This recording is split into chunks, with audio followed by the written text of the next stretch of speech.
Welcome to episode 28 of the Courageous Coach podcast, the podcast where we pull back the curtain on what it really takes to be courageous with your clients, your business and your life. I'm your host, Melissa Haigh, and this week I'm joined by Julia Carden. In this episode, Julia and I delve into the essential theme of self-awareness, particularly in the context of coaching and developing grounded confidence.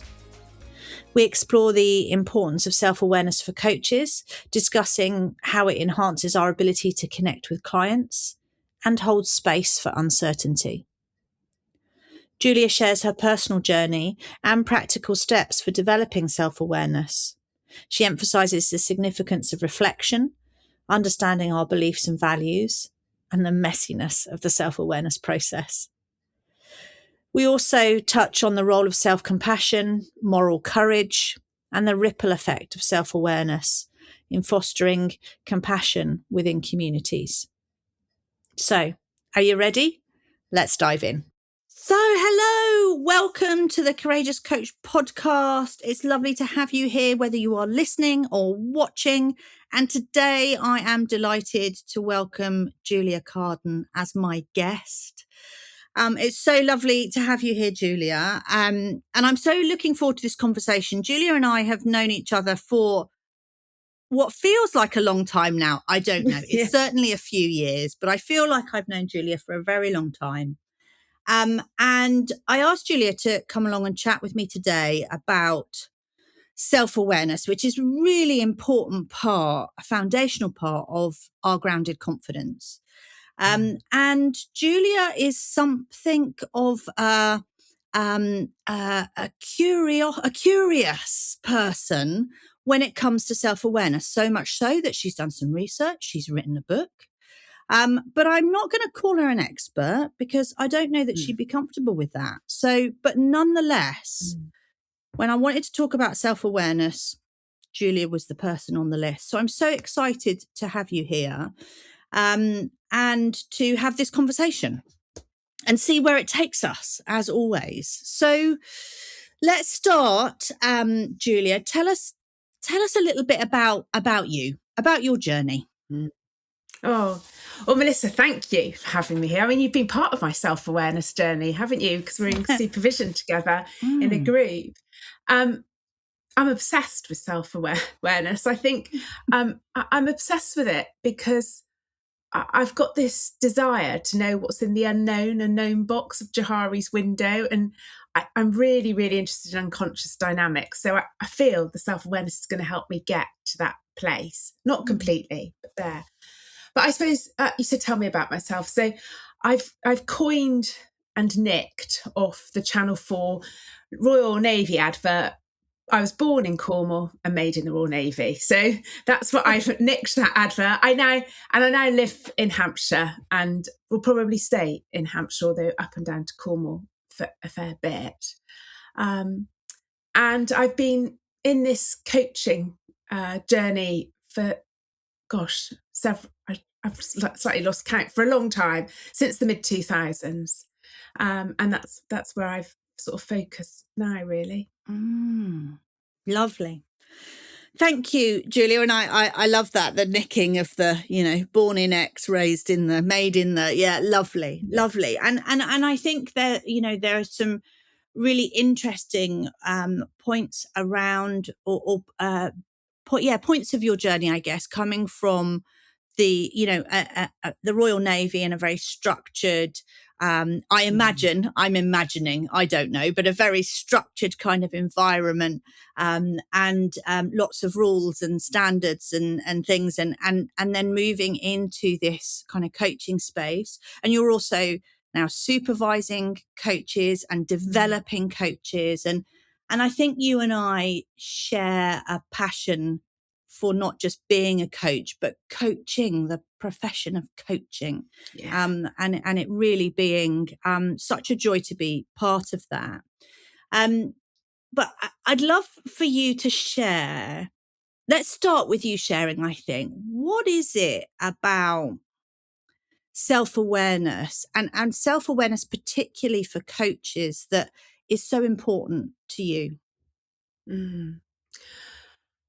Well, I realised early on, I had a fantastic mentor, Alison Hardingham, that you had to do your self-work to do work with others. But I think what I've learned through doing my own self-awareness and then what I know from my research is that self-awareness enables you to connect with yourself on multiple levels. And the more intentional you are about developing the self-awareness, the more you can connect with yourself. And I think that's why it's so important, because when we connect with ourselves, and linking this to your grounded presence from Brené's work, is we start to become more and more comfortable in our own skin. The more comfortable we become in our own skin, the more we can leave our ego at the front door and be more present with our clients. And also then hold uncertainty, just hold that space where we don't know where the client's going to go. And we're also not so hung up on, has the client got some value out of the session? Have we hit the goals that have been set? Because we've left that at the end. And this week, the people that helped with my website did some web content for me, and they wrote something like leadership coaching will ... and I crossed out the will and wrote may. Because that's not for me to say that it will, it's for the client. Now, I couldn't have done that without really doing this self-work. Now, I'm not saying I've nailed that, and there are days when I'm thinking, oh my goodness, did I do enough today? Did I add value? And my ego's there, because my ego's always there, but I'm learning to manage it through the self-awareness and the self-connection work. So I think that's why for me it's so important. Yeah. Oh, there's so much richness just in that sharing, Julia, because there's something in there about intentionality and performance. And maybe I'll go with the performance piece, because I think that's the bit that really resonates for me, is that the more that I develop my self-awareness, the less I feel the need to perform as a coach. And that is incredibly freeing. It's a blinking relief, if I'm honest, just a relief. And also, the less you perform, the more space it gives your client, and the more magic happens in the moment with the client then. And once you realise that, it's almost, for me, it's become a little bit of a drug.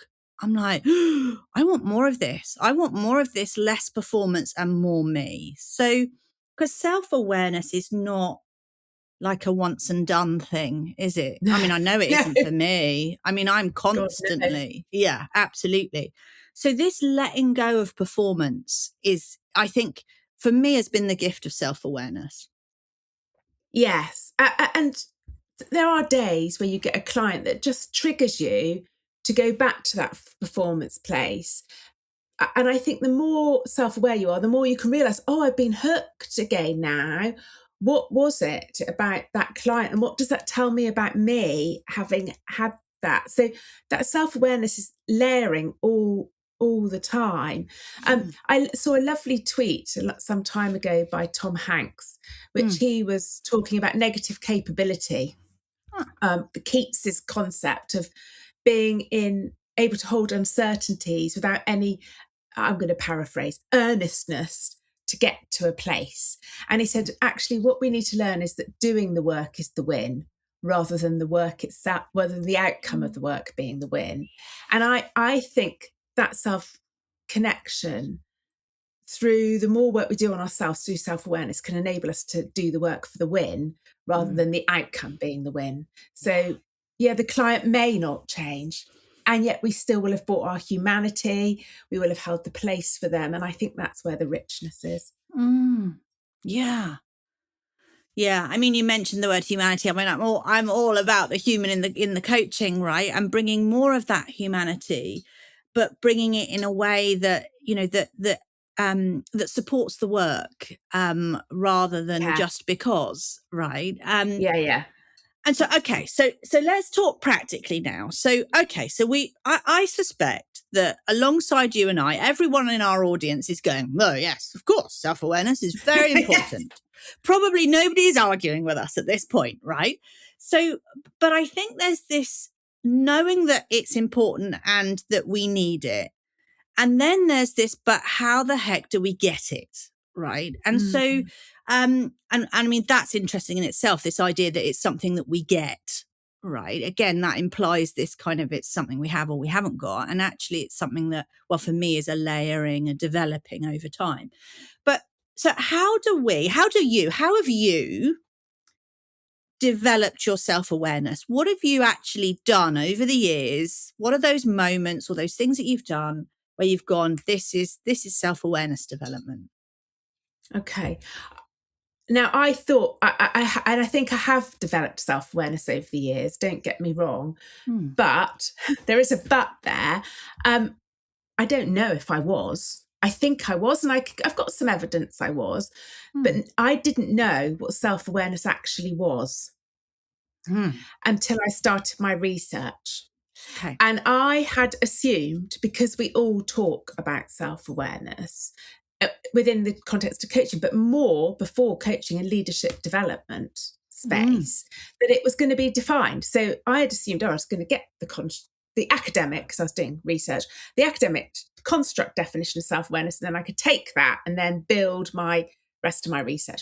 I spent the first year defining it within the context of adult development. So that's why I say I think I was developing, but how would I have known if I didn't know what it was? Okay. So we need to start there then. I think we need to start there. Yeah. Okay. Let's start there then. Okay. Let's define it. So it is complex and it's multi-layered and it's ever evolving and it ebbs and flows. So that's the first thing I want to say. Now I've got a lovely wordy definition here, but which people can find on my website. So self-awareness consists of a range of interpersonal, things that other people can see, the perception of others and individual behaviours, and also intrapersonal, which we are within us, components, things like beliefs and values, motivations, those sort of things. There's quite a few of those. And that's what it consists of. Within the context of coaches, in order that we can connect with self and clients to have deep and meaningful conversations. So it consists of lots of components or ingredients. If you like baking a cake, ingredients. Yeah. Okay. So I've got a pictorial representative of that, which is much easier. And I've presented it as neat and tidy boxes. So it's the interpersonal, what others see, how they experience me, the intra within me. It's not actually as neat and tidy as all of that. It's more like lots of balls of wool that have all got messed up together and it's all tangled up and we pull. And now I'm talking about conscious self-awareness.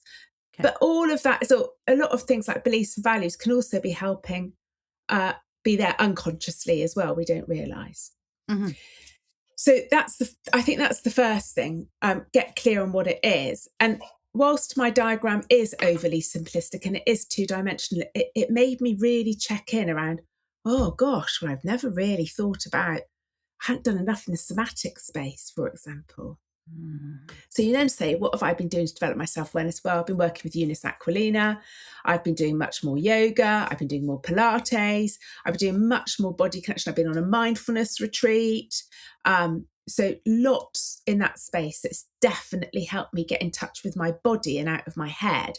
And so now, I get a feeling of what's going on in my body and I can connect with my body, which I can use with my clients or not, or just be aware of it. Why is that feeling in my body happening? And it wasn't happening yesterday or, and it might not be client related. It's just there. Yeah. So I think the things that have helped me develop my self-awareness the most, because I've done it with intention and reflection and thought about what it meant, was my coach training, for sure. Every time I work with a client, because I reflect afterwards, coaching supervision and therapy. Now, I've also done some other stuff. I've trekked up a mountain in Morocco, and you learn, and definitely in the Navy, the feedback I got after I did my leadership assessments would have done, but at the time I wasn't consciously thinking, what does that mean for me as a leader? What does that mean for me how I show up in the world? And so I didn't quite close the loop. So I was developing self-awareness, but I wasn't really closing the loop. Okay. And thinking about the meaning making part of that. And so that's why I say I think I was developing self-awareness. But now I know and understand it, I close the loop. Or at least revisit. Yeah. Okay, so there are again lots of things, lots of threads that I might pull on there, because I'm thinking about what you've prompted for me is we've kind of got that intentionality piece again. So being intentional about the development of self, the reflective practice, which is such an important integration part of the work that we do. Yes. And everything, in some ways, I'm kind of thinking to myself, everything is a possible moment of development, of self-development, right? Yes. Development of self. Yeah. And therefore, there's always the opportunity then to reflect and integrate that in some way. And then I'm also noticing, and this is something that's super interesting, I notice this is my bias because I'm interested in this for my own development at the moment, is that, we've got our kind of what I might call our formal development, the stuff that, we probably all do, the coach training, CPD, webinars, courses, workshops, all of those things. And there's lots of great stuff out there around kind of self-awareness and development of self now. But then there's all the other stuff like yoga and climbing mountains. And I know you and I have talked in the past about, with others, about painting, and all of these other things that we do that are that help us to learn about ourselves. And I know for me, the biggest thing for me this year that has moved my self-awareness development forward is recognizing how important it is for me to be outside and connected to nature in some way. And that's been like, okay, that's not a workshop I went on or something I'm going to maybe list on my CPD log, but it was absolutely about self-development. So there's such a wealth of opportunities to develop this, if we're open to them and intentional with that development, I guess, was what I was kind of got to. Yeah. There are lots of choices. I don't know if you always have to be intentional, but what you do have to do at some point is do some reflection and make meaning out of that experience. So you might not say, oh, I'm going to go and do some painting because I want to think about developing myself. I might be going to do some painting somewhat mindful, but then making meaning out of that afterwards in the reflection. Now that doesn't have to be immediately afterwards. It could be the end of a quarter or the end of or just when it happens. Sometimes you notice that meaning making going on a dog walk, because I know you and I walk the dogs. And you're making meaning. And then I don't always journal it, but I think, it's almost like I get a glimpse of my unconscious in that moment. That's what that means for me. Or that tells me this about me. Or, that was a good opportunity. I wonder what I can do with that now. So I might not journal it, and you don't have to journal to reflect, but you have to do some meaning making. And I think that's where the intentionality is needed. And I do look at my little visual of my self-awareness, the little ingredients, and think, I probably need to pay a bit more attention to beliefs or a bit more attention to my motivations this year. What's this? Is it my ego coming back in again? So sometimes I use it as a bit of a check-in. Yeah. Okay, and you've mentioned some of those components, right? You've said values, beliefs, somatic awareness you mentioned. Are there others? What other components might we be looking at?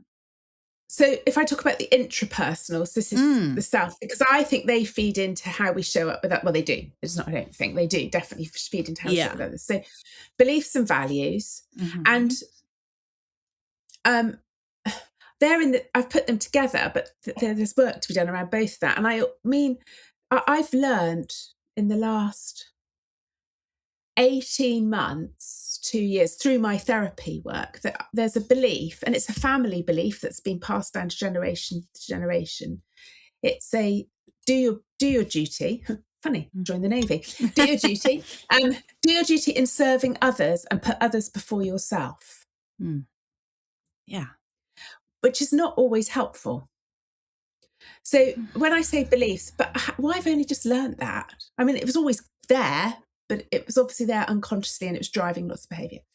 So beliefs and values, strengths and weaknesses. So I originally had that labelled as personality traits, but it all sort of got over. So strengths and weaknesses, you could say personality traits, things like organising, I'm high, that sort of thing, or quick to act.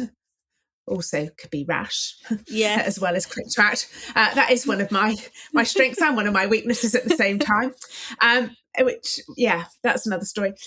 Motivations in terms of what's our motivation for doing the work we're doing, and also underneath that, what are our needs that need to be met? Because that fuels into our motivation. Okay. So needs and motivations. The other component I've labelled internal mental state, which is thoughts and feelings, and feelings and emotions together, and then physiological or somatic responses. Right. Yeah. So they're the big ones. And then interpersonal, it's how do others perceive us and what are our behaviours? And the reason I say we're never as self-aware as we think we are is we can never really get that perception of others filled in completely. Yeah. Because how do we receive it in a way that we can absorb it? But also, are they being completely honest? And how self-aware are they? Can they say, when I'm in your presence, my body's doing this, whatever this is? Yeah. They may not be able to. They may. Yeah. And that they may be projecting their own stuff onto us, of course. Yes, absolutely. And actually, once you get into the external, and that interpersonal, so much of that is coloured by perceptions and the values and beliefs that you mentioned, the values and beliefs of the other person who's giving you them, right? They've got their own set of values and beliefs, which they are essentially holding you up against, as it were. So there's a whole, it gets murkier, cloudier, right? Once you get out into hence my balls of wool. It was so tangly. Yeah, so tangly. My goodness, absolutely. And so, okay, so there's lots of lovely buckets. I was thinking of them as, right, buckets that we okay, these are my buckets of self-awareness, right? But I love the fact that you said, but there's lots within those buckets, right? They're not, because I think it's so easy to just create a label. Oh, right, I need to do this. But there's so much within that, right? And within each of them. Strengths and weaknesses, strengths overplayed in certain context, a strengths, something that came to me when you talk about strengths and weaknesses, I was thinking I have some strengths that work really well for me as a solo business owner that do not work well for me as a coach. Right. And those two things are interlinked. I run a coaching business. And so those two things are some things that serve me over here in the coaching business do not serve me well over here as a coach. So sometimes I think the strengths and there's so much more than just here's my list of strengths, here's my list of weaknesses, right? It's kind of like, well, sometimes those strengths are really helpful to me and sometimes they're not, right? Sometimes they're not, just as you said. Okay. And I think that also is something in the kind of values and beliefs bucket, right? Because there's, as you said, beliefs are, does this belief still serve me? Right. And where did that belief come from? Whose belief actually is that? Right. And is it something that I still need to hold on to? So there's also something for me about, and actually I'm noticing that this is linked to a bias I have, which is around, I get really kind of, I get really frustrated with a lot of the self-awareness work that people do. And then they fall into well, that's just me. That's just the way I am. Right. Yeah. It's almost an excuse. But this idea that we are fixed. Right. And I just think never, right? Never. And I think that's because we're not fixed and we're always changing and growing and we hope I like to think that I'm critically questioning some of those things in those buckets and going, well, hang on a minute, because otherwise we get into this fixed, this is who I am and I'm always going to be this way for good or bad, right? And it's such a, And I guess your idea of the ball of wool is that, you know, I can remember certainly, again, I think similar to you, I wasn't aware that I was on a self-awareness development journey, but I had this ball of wool and it was all tangled and messy. And I thought my job was to unravel it all and then roll it all up again in a beautiful, neat ball. Well, it's not a beautiful, neat ball. It's probably never going to be a beautiful, neat ball. And every time it gets close to being a neat ball, one bit of it unravels and then there's another thread to pull on, right? Which is the joy and the challenge of developing self. I think the minute you think I'm fixed, I'm done, you're no longer self-aware because you've tipped into self-delusion and hubris. So I think that's what I want to say in response to that. So I think the more self-aware you are, the more you realise there's more work to be done. Yeah. And more work. So I think the increase now, and I mean, Johari's window's old, it's simplistic, but that unknown box, there's always stuff in there because however emotionally intelligent we are, however aware of our hooks, there will be those days where it all slips out the window and we do something. And that might be for a number of reasons, but you know, it does happen. I've started behind me. I've only literally just put the components up on a flip chart, and I've got coloured pens here. I want to create I'm trying to create a map of me on there, but I mean, I haven't. So, but it will all be messy at some point. I want to just try and illustrate it won't be complete. It will never be complete, but the messiness of it. I was trying to do something to illustrate the messy balls of wool, and it is messy. Get a good graphics person, it is messy, and we always say, you know, Brené always says, and we always talk about this in courage building, we are messy and imperfect and human, right? And that's part of our beauty. So I'm not trying to fix myself anymore. I think that's the first time I've ever said that out loud. Since becoming a coach and kind of embarking on all of the development that I've been doing alongside that, I've stopped trying to fix myself, which I think is so freeing. Yeah, I love what you've just said, because that tells me you're approaching self-awareness from a healthy perspective. So interestingly, self-awareness was written about in the 1960s by two academics called Duval and Wickland. And it was deemed to be an aversive, negative state because it led to rumination, which is circling on, you know, why aren't I good enough? I need to fix myself. I need to be better, blah, blah, blah, which potentially then led to anxiety and then depression. So I think the other thing is when we realise that we'll never be completely self-aware, we'll never be fixed, we'll never be done, we realise that and then we accept that, we can then do self-awareness work, whatever that work is, from a really positive, reflective space rather than a ruminatory, self-flagellating, which is where I was, space. And I'm never, you know, that not good enough drive is never going to go away because it's part of me. It's part of my less good side, me, my shadow side, Jung would say.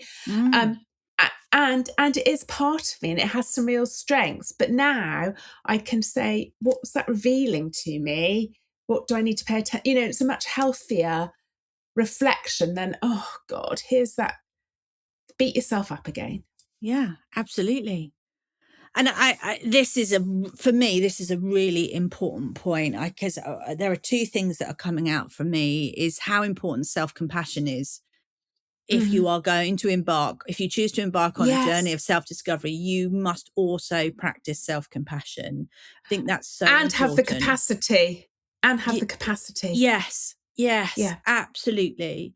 And then I think this other thing, and I mean, we've talked before about shadow work. I've had Teresa Wilson on the podcast because I am very novice and very interested and fascinated by this idea of shadow work and parts and all of that kind of stuff, because I really recognize that there are bits of me, there are parts of me that I don't like. and would me too. like to hide or get rid of, or parts of me that I think I've labelled as bad, you know. And then there are parts of me that I love and I nurture and I think they're beautiful and brilliant and I hold them close and, you know, all of that. And, you know, I'm really getting to grips with this idea of loving all of me, right? All of me, even the parts that sometimes I don't really want people to see.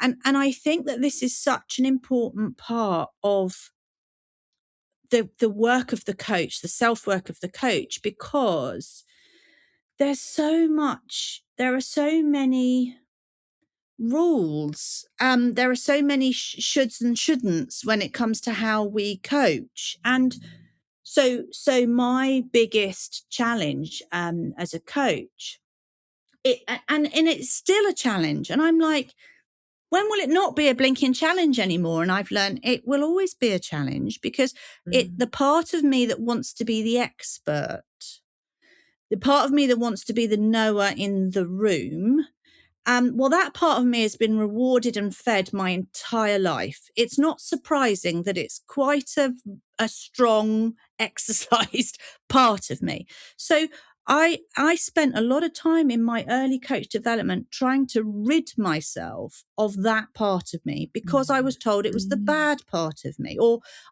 what I heard was, not what I was told, what I heard is the bad part of me. Whereas now I'm like, no, it's part of me. And when it comes up and says, oh, you know the answer to this, you can show how clever you are. I say, oh, hello. You're lovely to see you again, but you're not needed right now. I'll come back to you later. Yeah. Right. So that was a real turning point, a tipping point, if you like, for me in that kind of whole self-awareness development journey around realizing I don't need to be fixed. I don't need to rid myself of things.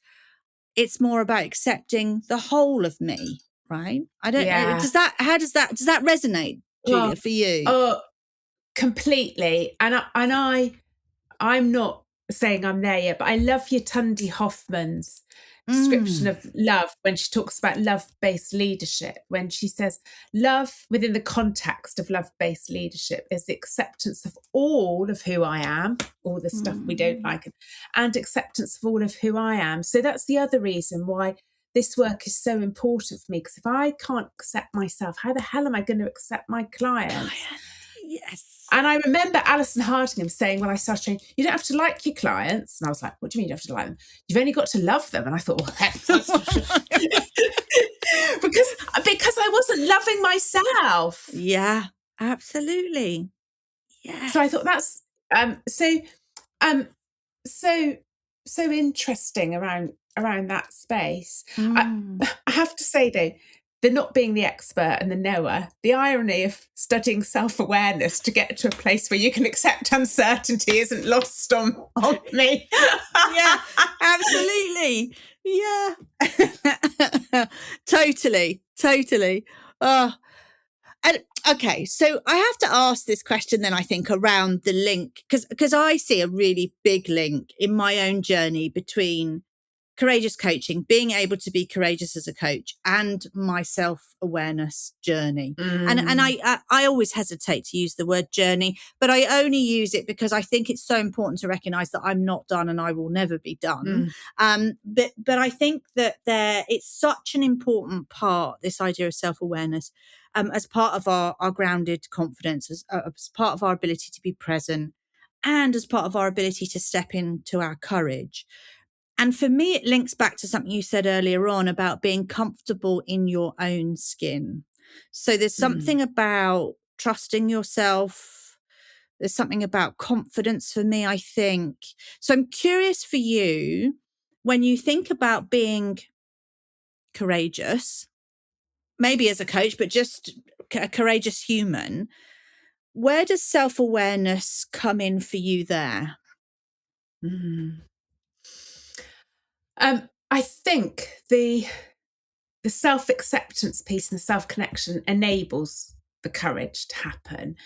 And, you know, I remember you and I had this conversation about courage because I thought quite a lot about it. Funny that when you've been in the military, because they talk about courage a lot. They talk about physical courage, physical courage, which for a RENS officer wasn't so prevalent as a Royal Marine out there on the ground, but also moral courage. And, you know, when I think about the value of moral courage, it's doing the right thing at the right time. And if I translate that into coaching, it's being able to say or ask the things that nobody else would dare or say or ask of our clients. And that's maybe our intuition saying, there's an edge here. I can feel it, you know, and I believe the more work I've done on myself, because I've let go of, well, the client may not like me if I ask this. The client may stop working with me if I say this. The client may say I've added no value because they've somehow taken reaction to my question. Yeah. But I can still say it because I'm being courageous, but it's actually moral courage. And this is where it starts to get really complex. So this links across for me how we show up ethically as a coach, how we, say those things that need to be said and ask those things that need to be asked. Yeah, I think that there's that moment, isn't there? I think with clients, not with every client, but there's those moments with clients, and I find it most often early on in the coaching relationship, you know, where we're still kind of building that relationship, we're building the trust, and you know, all of those things, and for me, it's something just above my gut that kind of goes, oh, there's kind of you said an edge. I was thinking there's like a sharp edge here, and it like. I don't think I can go here. That's a moment of courage, right? That's an opportunity, if you like, for courage. And so I think the other thing with self-awareness is, well, first of all, that I know that that's what that is. That, I mean, I'm kind of feeling it just in the middle. It's just literally above my stomach in the middle. It's like, it feels like a sharp edge. And I think, oh, hello, what's that? So this is what we're talking about, right? When we're talking about developing that self-awareness, that's something somatic, something physiological that shows up that I can recognize. And then having the courage to say it out loud to your client, right? It's like, without worrying, or well, I say without worrying. Sometimes I do still think, what if I say it and they don't like me? Or what? Well, actually, for me, probably more likely, what if I say it, they don't like me, and then they don't want to work with me anymore, which, you know, has consequences for my ego and my bank balance and, you know, all of that stuff. Yeah. Right. So, so being really aware of those things, and actually, I'm also now thinking about, because you mentioned that idea of moral courage and also how it impacts ethically. So we've talked, you know, about it in the practice of coaching with our clients. I mean, this plays out in our work, in our businesses, in our organizations as well, doesn't it? In terms of the work we do and the work we don't, the work we say yes to and the work we say no to. I mean, how many times have you been in a situation where you've gone, this doesn't feel right. I don't think I want to do this work, or I'm not sure I can work with this organization because whatever, right? Yeah. Yeah. And paying attention to that, because connected, of course, there is a penalty. And, you know, it's easy to pay attention to all of this when we've got other work. We've got enough work that's paying the bills. But when we've got the bills to pay, but then I go back to that, does link back to self-awareness, because if I'm doing it with conscious awareness and thinking, okay, I know maybe this isn't the right work for me, as long as I'm not being unethical. So it might be a client that I don't want to, I don't know. It might just be, I'm squeezing it in because I'm busy. I should be saying no. Let's just use that example, which would be quite real for me. Let's use that example. So I squeeze it in. Okay. I should be saying no. Right, okay, I'm aware of that. What does that mean for how I'm going to show up with that client? Now, I can do that with self-awareness, but if I'm doing it with a lack of awareness, because I'm not, you know, and because I've just gone an automatic pilot, you know, then it becomes unhealthy, I think. Yeah. Okay. So this is the self-awareness piece, isn't it? It's that second, that awareness piece. And then I always love I repeat again, something else I repeat a lot, because I think it's really at the heart, certainly of the work I do, is that awareness brings choice. Awareness gives us choice. So it's not about the right thing to do there. You shouldn't take the work because you're squeezing it in, or you should, or what. It's not about what you should and shouldn't do. It's about, okay, now you have developed the awareness. You now have a choice, and you can make that choice from a place of awareness. Yeah. Whatever that choice is, it might be still to squeeze it in, right? But you make that choice from a place of awareness. And I think we go through, and I say we, and I mean that in the biggest generic term, I think we go through so much of our lives without making choices, without awareness, and then kind of go, well, how did I get here? I don't want to end up here. And yet here I am, right? So yeah, for me, awareness is what gives me choice, whatever that choice ends up being, right? Yeah. And I think then we can be courageous because we know that we might lose the client, or they might not like us, but we've done the right thing at the right time. Yes. And we may lose them. Yeah. Okay, so now I kind of want to come back to because as you say, you've done your research around self-awareness, and we were connected and friends at the point where you were doing that research, and I remember it being kind of like oh my Lord, I thought it was going to be this, and now it's this big thing, and there's no definition, and right. So I know it wasn't an easy piece. Well, is research ever easy? I don't know, but it didn't strike me as an easy journey to go on, that whole big, piece of research that you did for your PhD. And now, of course, you've published your book, which we'll share in the show notes, but it's called You're Not as Self-Aware as You Think You Are. And I'm chuckling because I chuckle every time I look at the book, because I think what a great title, right?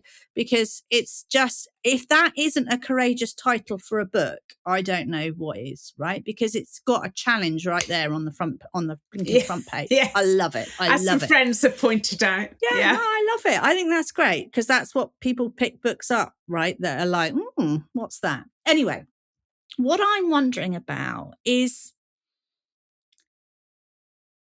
what are your, what's the word I'm looking for? What are your hopes for yourself and the people that you work with, maybe, but certainly for yourself, of where this, because we've said it's a journey. So it's not like you did your PhD, you wrote your book, you're done, I imagine. No. So what are your hopes? Where do you want this journey to take you and your work next? Yeah.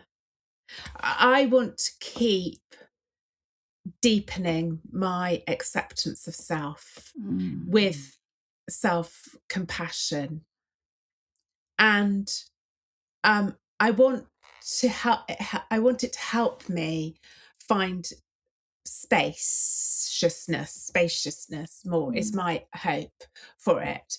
But somebody said to me a while ago, I was doing a webinar about, isn't this all very self-indulgent, Julia? Yes, was my answer, it is. But if I can love myself, I can love others. And boy, do we need love and compassion in this world right now. So my hope is that if I can encourage others to do their own work with self-compassion and self-acceptance, there'll be more, the ripple effect will be more self-compassion or compassion in our communities. Well, it starts with the profession. That's my big hope. And I know Helena Clayton is doing lots around love in organisations and love in leadership. It's that as well. And for me, that's my hope, really. But if I need to do it more with myself. Yes, and that's ongoing work. Yeah, and I think that I love the idea of the ripple effect, because I think, this is true for so many professions, but I think it's particularly important for the coaching profession because of we can be, I believe, and I don't mean this in a grandiose way, but I feel like we can be the catalyst for that ripple effect, because we create that ripple effect with our client. They go back into their world and create it in their world, organization, their family, their friend, wherever wherever they touch people, basically.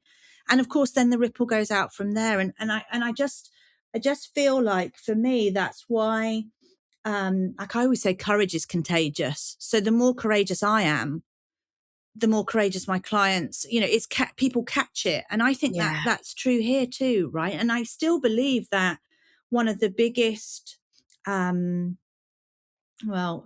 might not be the right word. I'm going to trip over my words now, because I'm thinking about how I feel like one of the important things about coaching, when people are coached, is that it is about developing their self-awareness, because you can only coach the person who's in the room with you.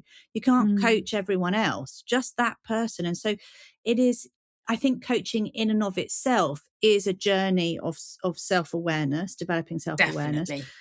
And so therefore we as coaches must be on that journey too, right? In order to be able to take our clients there. Yeah. I think we need this thing about shoulds. Don't bring yourself into the room as the coach. Yeah. We can't. We're there. So bring ourselves and bring our vulnerabilities. We don't need to tell our client all of that, but let's bring it in that we are also a vulnerable person that is learning and developing. Yeah. Absolutely. And because, I use that term, we're messy, imperfect and human. And if we show up in that way, it gives our clients permission to do the same. And that has enormous value, because you and I both work, with a lot of leaders in organizations where there is not the permission to be messy and imperfect and human. And so that is absolutely what I want to offer in my coaching space, is be you here, be messy, be imperfect, say the things you can't say anywhere else. And I will meet you with my messiness and my imperfections, because I'm human too, right? That's the kind of coaching space I want to be in, both as a coach and also when I am coached. So, and to do that, I believe we have to commit to doing the work on self, right? That's Definitely. The commitment that is required. If that's what we want to create, the commitment we must make is to do the inner work, to develop ourselves. So, I think it's so important. And I love that today we've kind of touched on as well all the different things that make up self-awareness, and also the different ways that we might develop it, because I think self-awareness, like so many things, is a term, a phrase that we throw around. And I love this idea of being more intentional and deliberate about our reflective practice, and thinking about how do we develop, and recognizing those things that happen in our lives where we go, oh, hang on, there was a self-awareness thing happening there. I mean, we wouldn't label it like that, of course, but the richness of self-awareness, developing our self-awareness, the richness of that is that it happens all the time, every day, in lots of different contexts, in lots of different ways, right? Yeah. Julia, as expected, I have loved our conversation. I'm gonna just brilliant. I mean, I know, we've talked many times before, and we will talk many times again, because this is just such a shared passion, shared interest, we just share it. We're just sharing it. Let's just leave it at that. And I'm so grateful for you for being here. And I'll share in the show notes, everyone, I'll share, a link to Julia's website, her book, all of that, all of her, she's written some great articles as well. So there's loads of research, and more information and more learning. Get and connect with Julia if you're not already connected, because please do. Yeah, definitely. Julia, thank you so much for being here. Oh, thank you, Melissa. What a joy. Thank you. You take care. Thanks so much for tuning in to this episode of the Courageous Coach podcast. I hope it gave you something to reflect on, something to feel, maybe even something to act on. If you've been nodding along, or feeling that tug of recognition, you're not alone. These conversations are here to remind us that courage isn't about having it all figured out. It's about showing up, doing the inner work, and being willing to be seen, even when it feels uncomfortable. If that sounds like the kind of coaching journey you want to go deeper into, I'd love to invite you to check out the Courageous Coach programme. It's designed especially for qualified coaches in the early years of building their independent practice. Those who want to coach with more courage, clarity, and humanity, and grow a business that truly reflects who they are. You'll find all the details over on my website, and I've popped the link in the show notes to make it easy for you. And if we're not already connected, come and find me on LinkedIn. Whether you've got questions about the programme, want to share what's resonated for you in this episode, or you just fancy a chat. If you've enjoyed this episode, make sure to follow or subscribe to the podcast so you don't miss what's coming next. And if you know another coach who might need a little courage boost, pass it on. Courage is contagious, after all. Thanks again for listening. Until next time, stay curious, stay human, and keep choosing courage.